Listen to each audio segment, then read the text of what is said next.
దుఃఖం కలిగినా మీ ఇంట్లో ఉండే పూజా మందిరంలోకి వెళ్ళి అమ్మవారి బొమ్మ ముందు నిలబడి ఆ దుఃఖాన్ని, ఆ కష్టాన్ని ఆవిడకి చెప్పండి. మాకెవరికి చెప్పద్దు. ఇంక అసలు ఇంటా బయట ఎవరికి చెప్పక్కర్లేదు.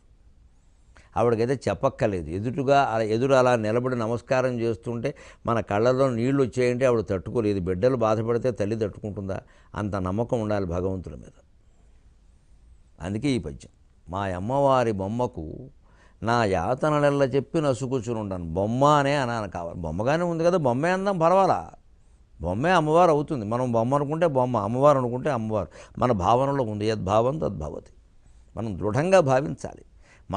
మనస్సుకి ఆ భావన సబ్బెట్టు రుద్దినట్టు రుద్ది పారేయాలి.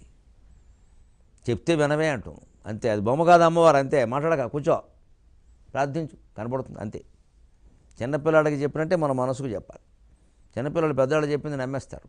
అలాగే మన మనస్సు మనం చెప్పినట్టు నమ్ముతుంది. నమ్మో, నోరు మూసుకో అని చెప్పాలి అంతే.